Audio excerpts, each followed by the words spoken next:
तो शादी के मौसम में गिफ्ट्स की बारिश तो होती है, पर क्या आपको पता है कि उन शानदार गिफ्ट्स के साथ एक छुपा हुआ मेहमान भी आता है।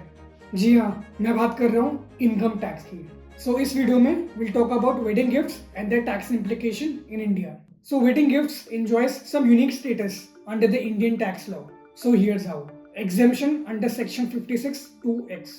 अब इसके अंडर किसी भी इंसान को अगर गिफ्ट रिसीव होते हैं जिसकी अमाउंट एक्सीड करती है 50,000 से ज्यादा in a financial year, that will be taxable. पर ये एक्ट कुछ स्पेशल एग्जेम्पशंस प्रोवाइड करता है। जैसे अगर ब्राइड एंड ग्रूम को गिफ्ट्स रिसीव होते हैं अपने मैरिज पे, they are fully exempt from tax irrespective of the amount or the donor's relationship as long as they are linked to your wedding occasion. अब अगर स्पेसिफिक रिलेटिव्स की बात करें, so gifts from relatives like your parents, siblings, in-laws और always tax free regardless of the occasion. तो अब second part पे आते हैं, that is taxes on gifts beyond the wedding occasion. जैसे अगर आपको गिफ्ट्स मिले ड्यूरिंग एंगेजमेंट सेरेमनीज और post wedding receptions, so that may come under scrutiny. अब टैक्स एक्सपर्ट्स का तो ये सजेशन रहता है कि आप रिकॉर्ड्स मेंटेन करें।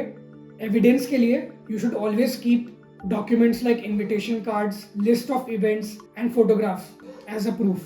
Now let's jump to the third section, capital gains tax on wedding gifts. अब wedding gifts तो टैक्स फ्री होते हैं, पर उस पर कैपिटल गेन्स टैक्स अप्लाई हो सकता है अगर आप उन एसेट्स को फ्यूचर में सेल करते हो। And this involves assets like gold, jewellery, shares, securities और रियल एस्टेट। एंड इसमें अगर कॉस्ट ऑफ एक्विजिशन की बात करी जाए तो जो गिफ्ट की ओरिजिनल प्राइस जो डोनर ने दी है वो कंसिडर होती है। सो इसे और समझने के लिए let's look at the tax rates. For gold, short term capital gains held for less than 2 years is taxed at individuals tax slab, और long term capital gains held for more than 2 years is taxed at 12.5% plus cess without indexation benefits. Tax rates for shares and property, इसमें the tax rate depends on the type of assets and holding period. अब fourth section पे आते हैं, that is की documentation for compliance. तो अगर आपको income tax department से कोई भी क्वेरी आती है, so here are the documents that you should look for. A list of all gifts received, names and relationship of donors, dates of receipt, purchase invoice, bills or valuations of high value items, photographs, videos and event schedules. And for gifts from overseas relatives, additional documents like travel schedules may be required. Now let's come to the last section, that is some practical tips.